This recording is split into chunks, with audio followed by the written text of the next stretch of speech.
let's all go to the lobby.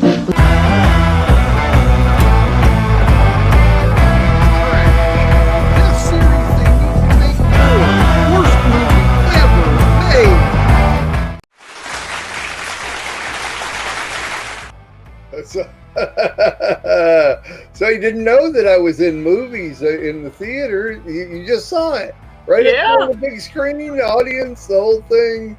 Your dad's in the movies. Check it out. Do some black and white talkies. So favorite. And also, if I want some applause, sometimes you have to make your own applause. So. Anyway, we did a segment last week on movie reviews and also on the next chapter, which is Sandy Craig and Joe Cameron, Sherry Flanagan, and we do on Thursdays at the same time, and did a little bit of a movie review last week, and I'm kind of calling it My Media Moments.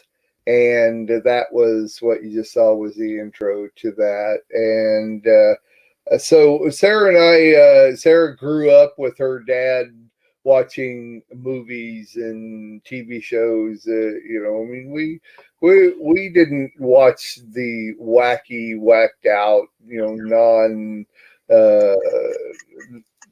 whatever ridiculous, movies, ridiculous stuff. Anyway, but we did go every Tuesday after you close down close down the shop. We go down the road about a mile, go to Blockbuster every Tuesday. Every Tuesday? Yep. Gosh, I don't remember that, but I'll bet we did. I'm sure we did. Sometimes we went. Well, that's when the new movies came out, so we always were there on Tuesdays. That's right. Okay. But we went a lot other time. We went quite a bit. We had our membership there, and I always loved walking around Blockbuster with you. We must have rented so many we put them out of business because they're not in business anymore. No, we were the ones keeping them in business as long as they stayed in business. We were the only ones keeping them in business. Yeah, that's what it was. Well, we shouldn't have stopped. I guess Redbox shouldn't have popped up. We have a family video just down the store from us, and we actually have a membership in there. Yeah. Family video. We did that too. That's right. All right. Well, so I've got some good movies and some bad movies that I want to let everybody know. If you're also a movie freak like Sarah and I, then you might be interested in this. And so in my good list here is one that is extremely recommended for everybody. It's a movie called Harriet, and it is based on true events movie of Harriet Tubman, who was a slave in the late 1800s, and actually, no, it was the mid 1800s because it was before the Civil War. It was right before the Civil War, and true story of a slave woman who made her way to freedom, and she could not handle the fact that once she got to freedom that there weren't more people trying to get slaves out of being slaves. And so she developed a way to get to not only her family, but to other slaves and get them out and get them to, it's actually in Philadelphia, Pennsylvania, which was a neutral territory. And once you got there, you, as a slave, you could actually, become free. And it eventually was called the Underground Railroad of slavery. And it is one of the most incredible stories I believe there is, and she ended up freeing over 70 slaves in her life, and I think the Underground Railroad, at the end, it tells you how many slaves she freed, and the Underground Railroad was like almost 800 slaves that they got out of there, and was helped to develop a way for slaves to get out. And then, of course, even after the Civil War, that did not mean that slaves were not free at all. It said that they were free, but they really weren't. And so this movie is highly, highly recommended. And so you can get it at Redbox. I'm sure you can get it anywhere. It could be on demand or rent it in a box and get it. But the movie is Harriet, and it's about Harriet Tubman. One of the great things in the movie is it kept developing, and she kept going and getting people out. They nicknamed her Moses because she freed the slaves. And it was really, actually, they kept saying Moses, and I didn't catch it until after a little bit. It's oh, what a great name for her, because she was getting people slaves out of it. It was really good, and I highly recommend it. It will be a movie that I will buy.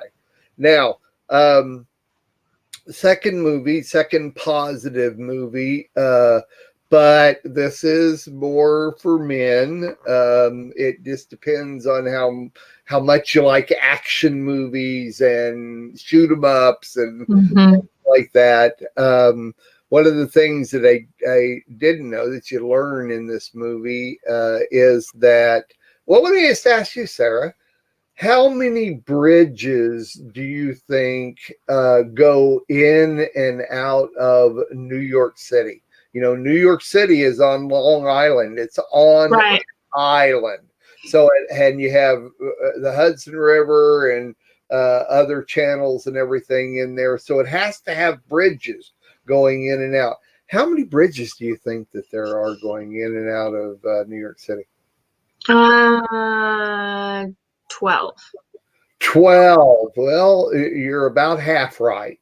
Oh, wow. There are 21 bridges going in and out of New York City, and that's what this movie is that it's a shoot 'em up. It's literally a couple of guys that went in to steal 30 kilos of cocaine, got in there and found out it was actually 300 kilos of cocaine. And on their way out, they killed a bunch of cops. And so in New York City, well, anywhere, if you kill one cop, all the cops drop everything they're going to do. And everybody, all the cops go after this one or two people. Well, it's kind of like bees. When you kill a bee, they send off pheromones, and then other bees can't come. Really? I didn't know that. How interesting. I didn't know. Well, don't kill any bees anyway. It's not good anyway. They maintain life on Earth, so don't ever do that. But anyway, this movie happened like at 1 o'clock in the morning, and so they were scared of them getting out of the city, because once they got out of the city and into a different state, now the FBI is involved.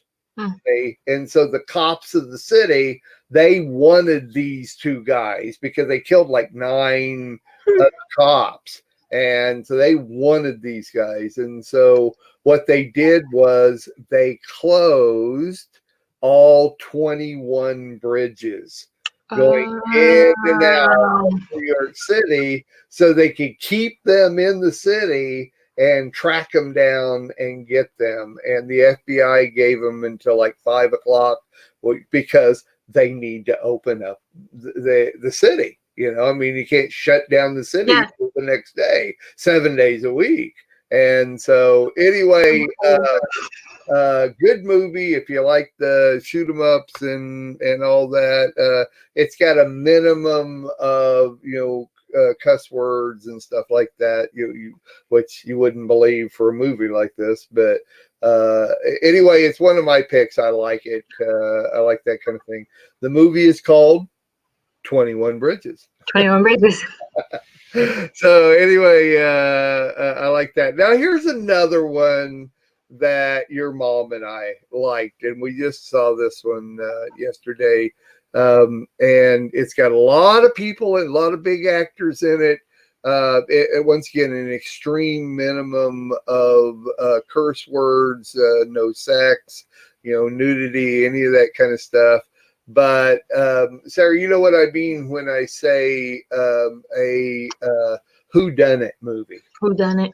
Yeah, whodunit. It's like almost like a detective movie. It's like a Sherlock Holmes type of thing. Only it's in present day, and there is a murder, but it's not really a murder. It's said they think the guy committed suicide, but the detective doesn't think it's a suicide. He thinks it's a murder, and it's a whole family of whacked out people. That's what makes it good. It's like a comedy drama, but it's a whodunit, and it is just full of famous movie stars. Daniel Craig plays the main character, and it has a lot of really good characters. But any whodunit movie or story or book always has the most unique characters, because that's what makes up the story. Right. Is all the different people and who did what and that kind of thing. So this comes highly, highly recommended too. If you like to like the whodunit type movies. Only thing that I have to tell you is that in any of these kind of movies, you have to pay attention from the first second to the last second, because every different thing that happens is a clue. And if you don't pay attention to what's going on in the movie, you're going to miss the clues and you're going to get confused. And it's like, oh, I don't know what's going on. And that so you have to pay attention to this one, but it comes highly recommended. Called Knives Out. IVES, Knives Out. Yeah. Yeah. So that's a good one. Now let's go with ones that we don't recommend at all. And let's start with the Joker. And I know you've seen the Joker, or Joker, I think it is. It's not the just Joker. And I saw it when it came out, and I had a couple other people say, "Hey, have you seen this?" And I am a huge Batman fan. I watched all the seasons of Gotham, loved it. It's the background to Batman, and they're constantly making TV shows and movies that are the background because the characters that were created. But once again, even Batman in the comic book series, when it was first created, most people realized that it's very dark, and it was created dark. And even the comic books are dark.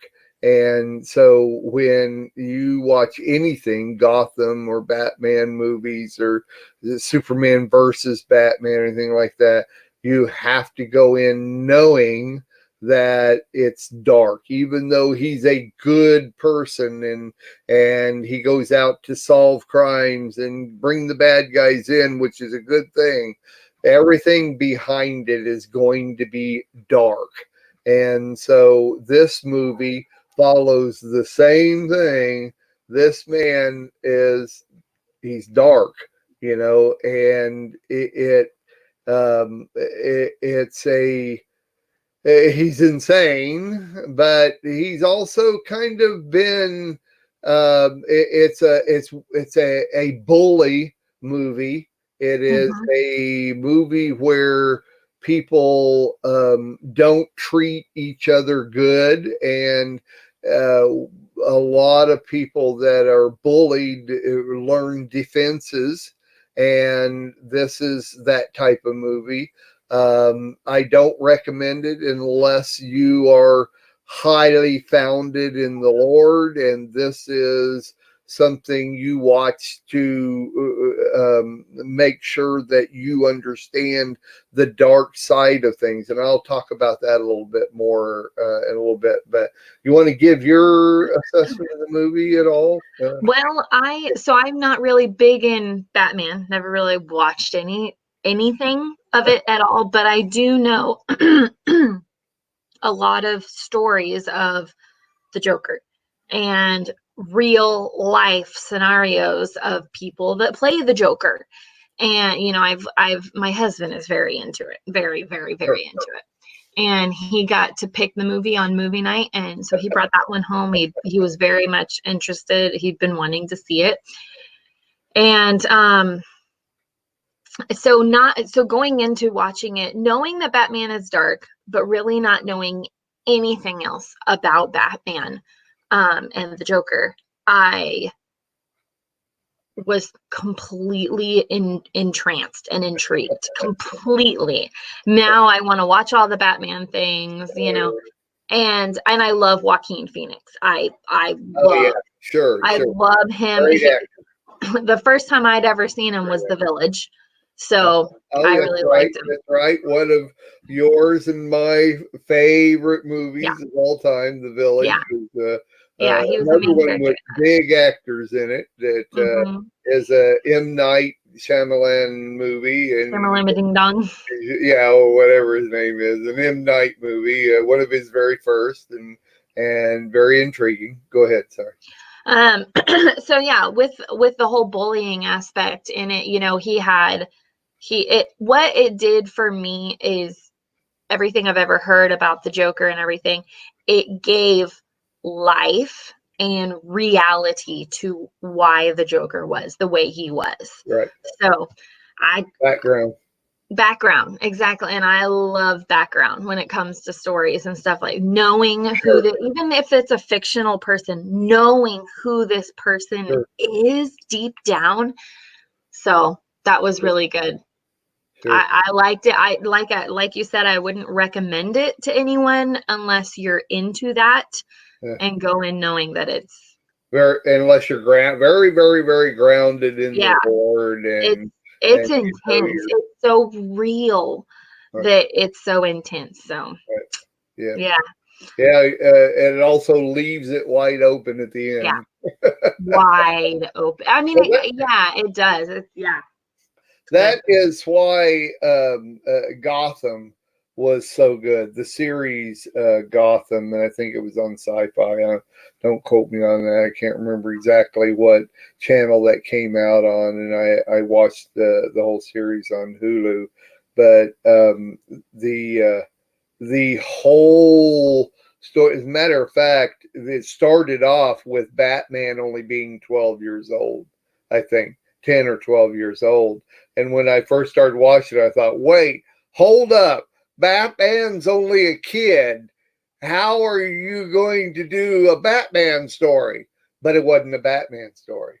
It is literally all the background to the understanding of who all the characters were in the Batman series created, by. And so,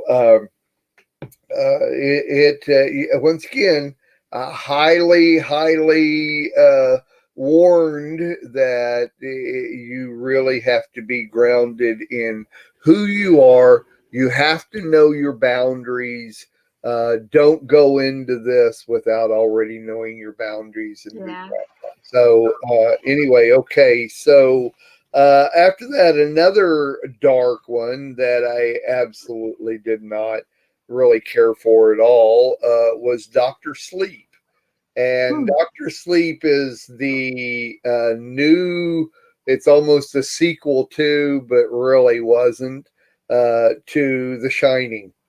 And it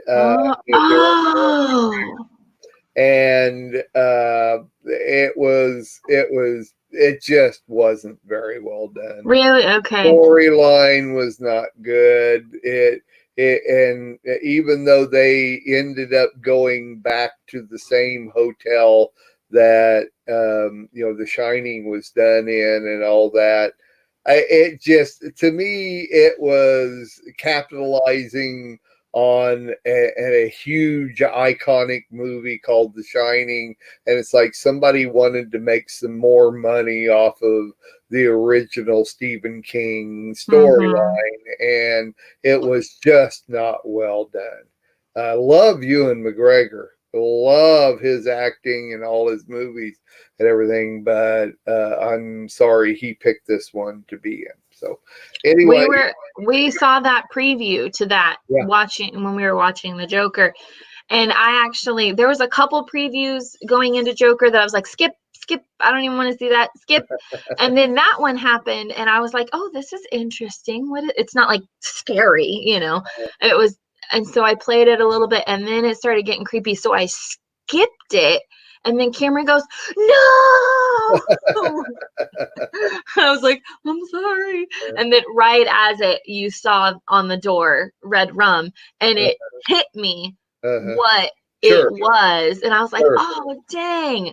So that's something we've been interested in seeing. So we'll watch it to get our own perspective. But I'm glad you reviewed it for us. The storyline is really not that good. But I've only seen The Shining one time, and I was like 17 or something. It's been a long time. That's 11 years ago. Well, they've used a character from actually the main character of Ewan McGregor is the son of the guy that maintained The Shining. Was about a guy that maintained a massive hotel. In the wintertime, they had to shut down because they didn't get anybody there, but they needed somebody to live in the hotel during those winter months to keep it maintained. And it was a man and his wife and his son. Now, so this movie is the son now grown up. Yeah. That the son has all those memories and everything and everything. So that's what the movie is about. Yeah. Storyline's not that good, I didn't think. Anyway. Right. So now one that you said that you watched it's an old one. Is Ghosts of Girlfriends Past. and with Matthew McConaughey, and I haven't seen it. Sarah saw it, but it's kind of it's another one in the long lineup of Christmas Carol movies, which is fun. It's a fun scenario. In other words, it always takes people that are not good people at all and then shows them their life to try to get them to turn around. And I mean, I like talking about this because this type of thing it's not a religious movie, but any of them, even the Christmas Carol, is really not a religious movie, but the concept of getting saved and living a life for the Lord literally has to do with taking possession of your past and knowing that it's your past and that your past is not something that you want to hold on to. You want to give it to the Lord and move on to newer things. Right. So. Yeah, the reason we watched it last night is Cameron and I just started doing weekly date nights. So every Tuesday is our evening after we put the boys to bed. We play games, watch movies, whatever we want to do. And it's just Tuesday night. So do you go to Blockbuster first, or? So we just want to spend more intentional time with each other. And then once a month, on the third Tuesday of every month, we're leaving the home to have a date night. So I've budgeted out our money that we get to spend on that night. So it's like we don't even have to think about it. So we're just trying to be more intentional about the time that we're spending together. And so Cameron said, let's do popcorn and a movie night. And so he picked the movie. And so yeah, I mean, anything with Matthew McConaughey pretty much is going to be great. But it was funny. It was hilarious. But you know, it was a good one. Let me make a suggestion on how your mom and I do this, because you know your mom, she can care less. There's movies I know she doesn't like, so hey, if I want to watch them, I'll get them and watch them on my own time. But right.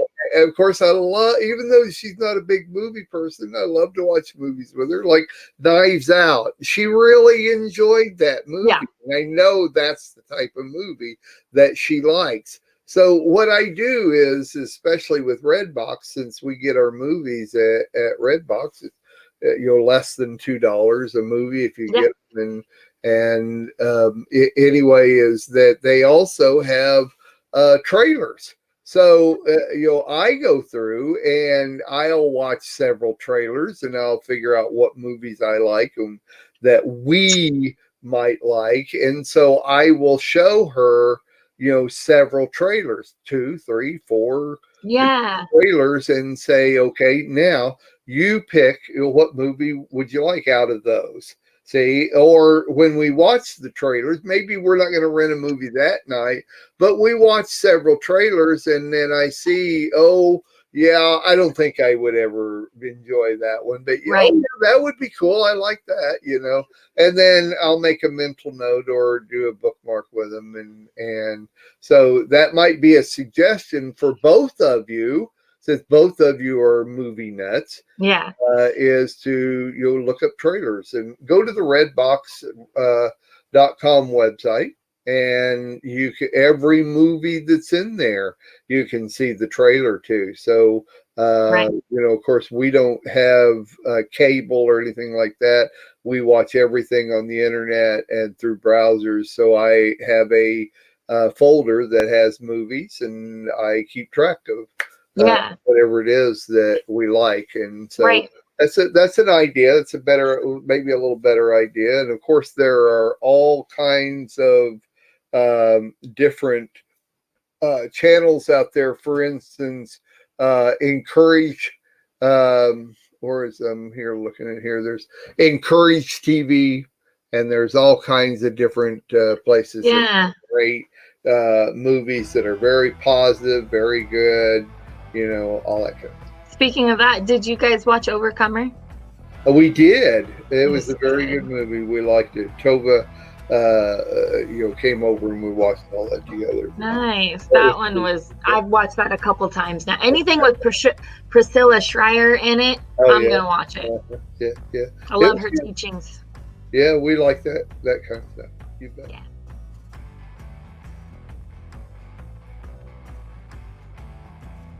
We are richly blessed to bring you what we believe is the fullest, most diverse, yet up-to-date progressive teachings, discussion, and prayer programming you can find anywhere on this planet.